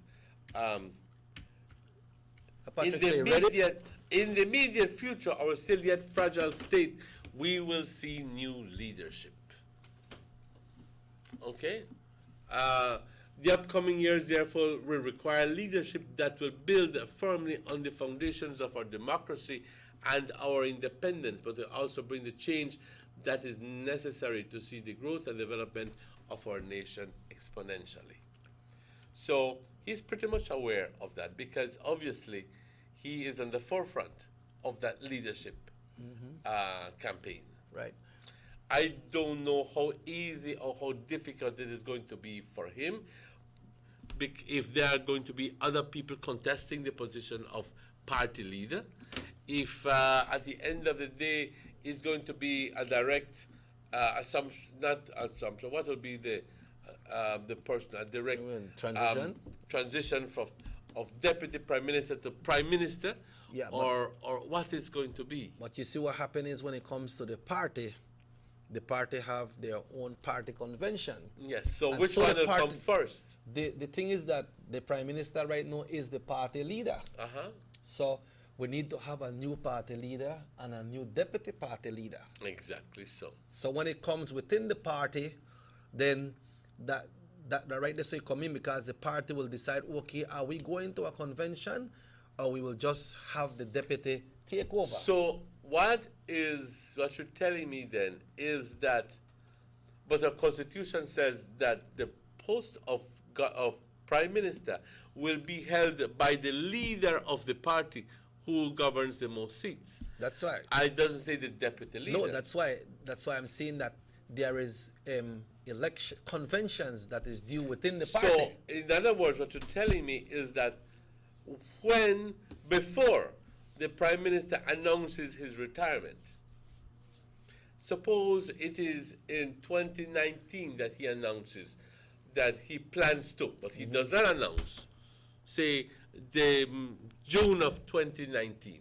So that means that the conventions for party leader and the national conventions need to take place from much before. Right. So the post of party leader will be has to be in place. Has to be in place, and the post of deputy party leader. So by the time the announcement happens, that the Prime Minister, these people can automatically take their position. Yeah, but I'm not sure if there's a provision, if you have a threshold or what time, that it could probably say about 12 months or 6 months that the deputy can take over without become party leader. Because what happened is, for them to put a new party leader, then the Prime Minister Honorable Dean Barrow has to resign as party leader. And in this case, it has to be an elected representative, because they might have other persons within the party that would like to run for the party leader. Mm-hmm. But let's say this person run a person that is not elected runs for the party leader, and that person is successful in that convention. Does that person step up as Prime Minister? I don't believe so. The beautiful thing is, in this case, we know what is going to happen. Mm-hmm. We know that there has been an intention from many years ago by the Prime Minister to vacate his position. Because he says, I'm already tired. Because of my back and because of X amount of reasons, I need to retire. And constitutionally, he needs to do it. Right, because he cannot run for... But he can run again as an era rep. But not as Prime Minister. Not as Prime Minister, because he has already served 3 terms. Exactly so. So, which means that because we already know, and it's not as if it were an accident, where all of a sudden, going to some place, bam, bam, bam, there's a collision and so much people dead. Mm-hmm. It's not that scenario. You know what I mean? Mm-hmm. So, because we know the intention, then people are beginning to... You're hoping that people are beginning to prepare for that end. Right. You know what I mean? Right. And therefore, certain things will be in place by then. Yeah. Right now, Patrick is the deputy party leader, and he becomes the deputy prime minister. So he's the deputy prime minister right now. But what happened is, I believe it's like every 2 years that the party has convention, if I'm not mistaken. Mm-hmm. Now Patrick became the party leader, I believe, sometime. I believe in November, it will be like 1 year since he has been the party leader. So if we look back at 2017, 2018, then our next convention should come up. I'm not exactly sure about the time span, if it's 2 years or 3 years or whatever. But if you say it's 2 years, then it should be sometime in 2018. 2018. Okay. And then that will determine in that convention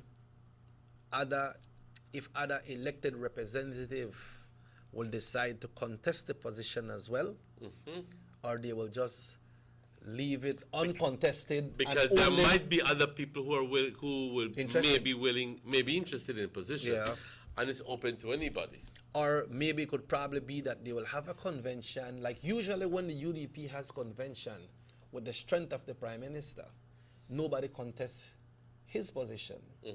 So we don't know, let's say if the deputy is there right now and he decides to go for party leader, let's say that nobody decides to contest that.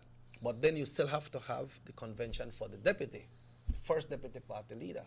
So a lot of things could play out, but I'm sure that right now there is persons that are within the party that are interested to run for the position.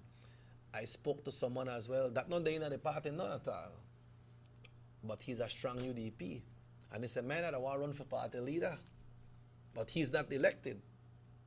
So the scenario there were kind of... Well, that makes it particularly difficult. Yeah. So, interesting times ahead, ladies and gentlemen. Interesting. John Briceño says, leader of the opposition, said, it is the opinion of many Belizeans that our government institutions are either corrupt or woefully incompetent, and there seems to be no good in today's governance. Recent actions taken by the current administration with respect to the independence and integrity of the judiciary as it relates to appointment of judges to the Supreme Court and the Court of Appeals has occurred in spite of my opposition and that of the Bar Association of Belize. Actually, he opposed the naming of the judge that the Prime Minister had recommended. Actually, the Prime Minister does not need his approval. Right. Yeah. He just needs to notify him that, hey, I am going to do this. The Prime Minister does not need it. So it's in many cases, you know, a lot of people say, well, why did the Prime Minister listen to the watchdog? Well, he doesn't have to. He just doesn't have to. He not the boss. And he continues and says, furthermore, the decision by government not to allow the Public Accounts Committee to hold public hearings in direct contrast to desire for openness and transparency, a key component to good governance. Truly, when we see this administration overwhelmed with scandals on top of scandals involving high-ranking ministers, elected representatives, and their cronies, we are compelled to agree that we are witness to a kind of moral bankruptcy. Our situation looks dire, for it typifies a nation on a path towards a failed state or a banana republic. Well, tell you what, that is so reminiscent of 2008 elections, when the UDP was accusing the PUP of exactly the same thing. You know what I mean? Right. And the PUP has been intent over the many years in trying to do one thing. The PUP had accumulated the unenviable position of being the most corrupt government in history. And now the PUP is trying to convince the people that the UDP is even more corrupt than the PUP. I think that's a far cry, and that's almost impossible,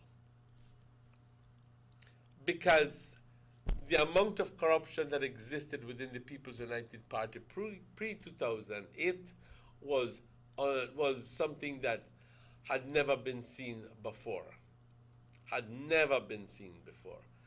So much so that it took Very John to open his mouth and talk about the millions and millions and millions of dollars, bring back the millions, and so forth. But John was right there, and he was complicit. He knew about it. How did he not talk about it when he was in there? Why did he have to wait until certain things to happen for him to open his big mouth? I'm just saying. But how about the millions and millions and millions of dollars that the government are investing in our people and in our country? Okay. Nothing is said about that. And because you know why? Because of something good. Well, you know, politicians can sometimes be prophets of doom. You know, and generally people radiate towards all of this doom hearsay. Oh, you know, this and this and this is happening, it's bad, and so forth. And we forget the goodness that's coming our way. We forget it. Sometimes I believe that the problem is not entirely because of our elected representatives, but sometimes I think it's because of our people tend to forget too quick. Our people tend to forget too quick, and our people, some of our people are easily, they forget conveniently. They forget conveniently when you present to them $100 or a $200 bill. $100 bills. Oh, ya me olvidé de todo eso, pero gracias. ¿Ya me entiendes? Se olvida convenientemente. So, are we up for sale? No. You know what I mean? Not even your vote is up to sale, man. When people sell their vote, I know they sell it to the just take money, but that is not right. But is that the same thing? Yeah. You know what I mean? Isn't that the same thing? Yeah. And the Right Honorable Dean Barrow said, at the end of last week, we announced the suspension of the Petrocaribe fuel and financing arrangement. This had to do with a number of issues which had led to unreliability of supply and forced us to engage in last-minute, higher-cost alternative fuel purchases on the spot market. The resulting increases in prices to the consumer at the pump, what obliged us to move, had nothing to do with taxes. Because a lot of people are complaining about, what? The price of gasoline nearly got up to $12. It up to 12? $11.92. Yeah, $11.92. You'd say that. Where it go on? had nothing to do with taxes, ladies and gentlemen, nothing to do with government. It's very simply that Venezuela could no longer attend to our needs and our orders for gas and gasoline and petroleum and whatever, all our necessities when it comes to petroleum, and therefore some of the petroleum companies here in Belize had to actually import at a higher cost via El Salvador. In other words, we had to truck it from El Salvador to here, which means that there was an added cost involved. Yep. Now, can you imagine having to the difference in cost, bringing in a tanker with 80,000 gallons, or I don't know how much, 80,000 gallons, versus having to bring a tanker on the road with only 2,000 gallons, capacity of 2,000. So it doesn't make sense. You have to bring in 5, 10, 15 tankers, you know, just to be able to get 25% or 30% of what the big tanker would bring. So after that happened, as soon as we did this though, this is the Prime Minister continuing, says Venezuela informed us that it was sending a high-level delegation to Belize, because when Belize tells Venezuela, I'm sorry, but they take too long for doing orders. And apparently Maduro did not know of this. So he sent a high delegation team to Belize, met with the Prime Minister and said, tell you what, we have fixed all the problems. It sounds almost like a fairy book ending. They will fix everything. And back again, Belize is on PetroCaribe. We are back on Venezuela's PetroCaribe program, ladies and gentlemen, effective the 1st of October. So we will see that the prices of petroleum are going to hopefully be coming down. I don't know how Venezuela can manage to keep up with this. I gather that buying a loaf of bread in Venezuela is a luxury. How it can continue to afford to do this confounds me. Really, it does. I don't know how it can continue doing it.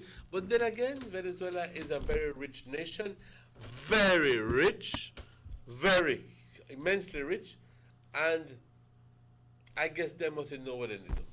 Yeah. But it confounds me to think that there is no food on the supermarkets, but it can afford to do this.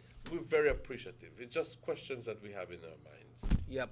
Emmanuel, we want to send out our prayers, man, to our neighbors in the country of Mexico over the weekend. Why? How many earthquakes, you know? Why? That's so much, because we had one early in this month. We had one, I believe, on the 19th. We had in Oaxaca 8.1, which we all felt. Yeah. Well, I never feel it. And then we had 7.1 in Puebla. Then we had another one in Oaxaca. I think that one is a 6.1. Yeah. And now I gather there was another one? Yeah, I understand there was another one that was being reported on the news in Mexico. They still look for people in Manila, and they can't find a lot of people right now. And hey, this earthquake look like he no got no kind. Maybe they have some kind of warning that people can adhere to. But man, when you hear that drop, that because it drop and people just suffer, man. A lot of people they in a real dire straits in Mexico right now, man. And we have to pray for them people, and we have to thank the good Lord that Belize always remain safe, man. Watch when a hurricane. They come straight away. They met people and say, yes, it's coming. And look, someone they make one shift and they go and destroy other people. Cuba suffer a lot. We don't hear much about Cuba on the international news, you know, Emmanuel. But Cuba suffer a lot. And they still got a hurricane out there, but this one here with the earthquake that Mexico, man, it really, really You don't hear much because all the news from Cuba is being suppressed by the international scene. So, but Cuba suffered a lot. Cuba has suffered a lot with Hurricane, what was it? Harvey? Not Harvey. Jose? No, it was Irma. Oh, Irma, yeah. Irma suffered a lot. I mean, it just wreaked havoc with certain areas in Cuba. And Certain areas I gather were completely destroyed. But we barely hear about it, ladies and gentlemen. If it were not for some friends, Cuban friends, who do some postings on Facebook, we wouldn't be hearing anything at all. Like Cuba And if just it lock wasn't off. for Al Jazeera, I mean, equally, we wouldn't be hearing anything at all because CNN barely brings up, Fox barely brings up anything, ABC barely brings up anything. Yes, they do make mention of, but as if nothing. As if nothing, you know? Yeah, and Cuba has contributed to this country, I believe, in development in so many ways, Emmanuel. Countless ways. Yeah, especially when it comes to the medical department and so. They have contributed to Belize because medical, that's something very important in your community. And in support of Belize's sovereignty and integrity. Right. Always, Mhm. you know. In support of Belize's sovereignty and integrity. And Belize's stand to remain a an independent nation with its borders intact. We have a lot of countries full-fledged support. Cuba is one of those. Yep, and so many things has went wrong, you know. And right there, so we leave Mexico, they right there, so they take lick right. And Mexico is another one of those. And my God, I mean, mucha gente. Y aquí no quiero entrar en controversia, pero compañeros, cuando hay movimiento tectónico, tectónico quiere decir las placas tectónicas. Si un lado se mueve, el otro lado se tiene que mover también. Todo esto es a raíz de lo que es la placa del Pacífico, que se está moviendo hacia el Atlántico. Y todo alrededor de lo que es la placa tectónica del Pacífico, eso se llama el anillo de fuego, the ring of fire. Porque todo alrededor de lo que es el Pacífico, desde empezando en las Filipinas, pasando por Japón, Kamchatka, Bering, Alaska, California, todo Guatemala, El Salvador, hasta la punta de Sudamérica, hasta Tierra del Fuego, y dando vuelta todo a Nueva Zelanda, Australia, de vuelta a esa área, Indonesia, todo es parte de lo que es el anillo de fuego, the ring of fire. Porque se dan cuenta de que esa placa se mueve y se mueve y se mueve, y la placa se está moviendo hacia nosotros y la placa del Norteamérica se está moviendo hacia ellos. Entonces lo que sucede es que hay un choque. ¡Pam! Entonces, ¿dónde va? ¿Dónde va?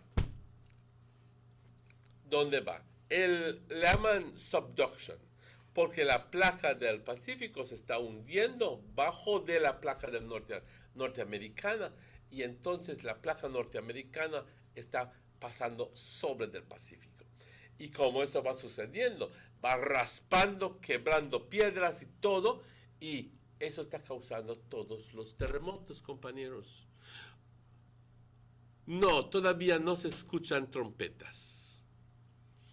No se escuchan trompetas. No es el fin del mundo, no es nada de eso.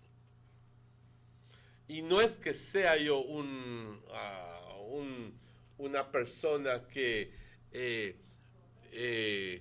tenga ideas. Bueno, vamos a decir otra forma. Vamos a decir otra forma. Compañeros, hay que estudiar lo que es la naturaleza. Simplemente. Hay que estudiarlo por lo que es. Y hay que entenderlo por lo que es. Claro, yo pienso, hay un Dios, claro que sí. Y el Dios permite que la naturaleza suceda. Pero nuestro Dios no es un Dios vengativo, es un Dios de amor. Yep, somebody sent a text right there, so asking why why did not Belize send any help to Mexico or other countries, as in person like the BDF? Why did not send there? Yo no te sabría contestar esa pregunta, pero es una buena pregunta. Yo no te podría decir. Yo no sé si ya lo intentaron o si es que se están haciendo arreglos al momento, pero me imagino de que, considerando que nuestra población es pequeña y nuestra capacidad igualmente pequeña, están viendo a ver cuáles son los países que más lo necesitan, la ayuda. Me imagino que países como Anguila y Barbuda. Y esos más necesitan la ayuda que México. No es que digamos, México, no, es simplemente de concentrar los esfuerzos donde más se necesitan. Igualmente una madre pone más atención al hijo que más lo necesita y dices, quieres a él más que a mí. No, es que él lo necesita más. Simplemente así es. Yep, so we just have to send out the prayers, Emmanuel, because Belize is right here as well, and we don't know when they come our way.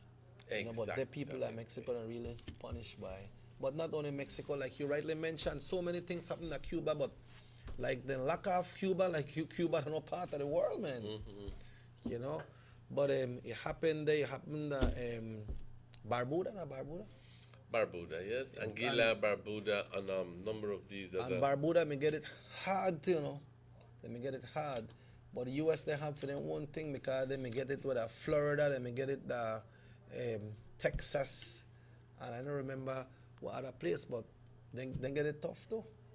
Mm-hmm. You know. Y la cosa, sí, la cosa es de que, compañeros, no estoy poniendo boca, no quiero que digan, pero hay mucha actividad de huracán este año. No porque por las últimas semanas o 10 días no hemos estado escuchando acerca de formación de huracanes nuevos. Quiere decir que ya terminó el periodo de huracanes enteramente. Ahora empieza lo peligroso para países como nosotros, que estamos situados donde estamos situados. Yep. This is the crucial time. Si ves que octubre y mediados de noviembre pasan, ya luego podemos descansar un poquito más. Pero, mientras tanto, quiero decirles, mantengan el ojo al Cristo. Porque en los meses de octubre y noviembre es cuando se forman los huracanes, no en el Atlántico, pero aquí en el Caribe. Aquí donde se formó Mitch, aquí donde se formó muchos otros, y la tendencia general es de subir y cruzarse al oeste. Y eso es lo que sucedió con muchos huracanes que nos dañaron.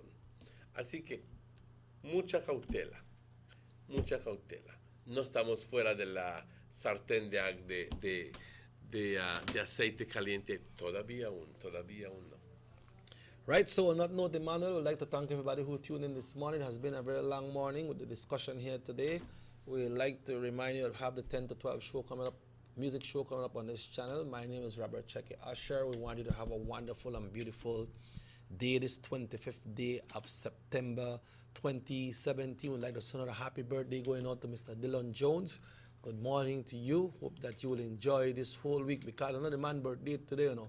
But it'll be sometime in this week, but he started already because one after his birthday, he said that the whole month, but he can't afford to take it for the whole month. So on the last week, he can take every day as his birthday. So big up yourself, my brother. Take us home, pa.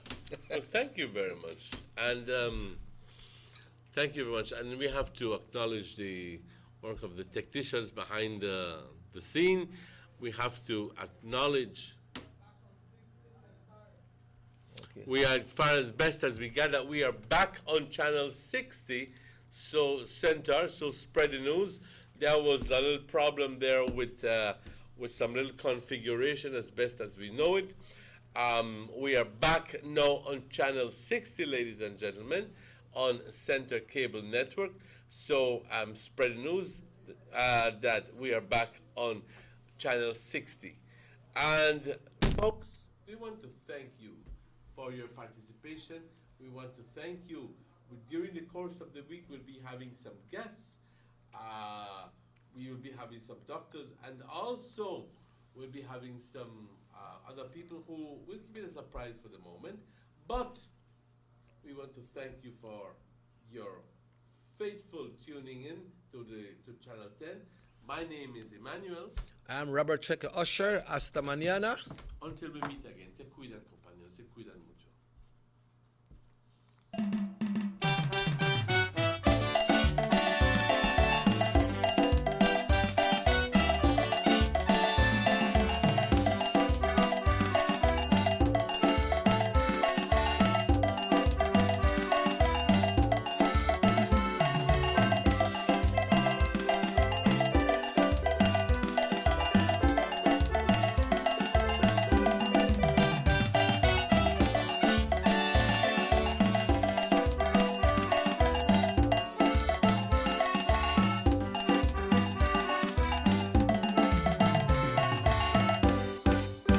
Sugar City Morning Show.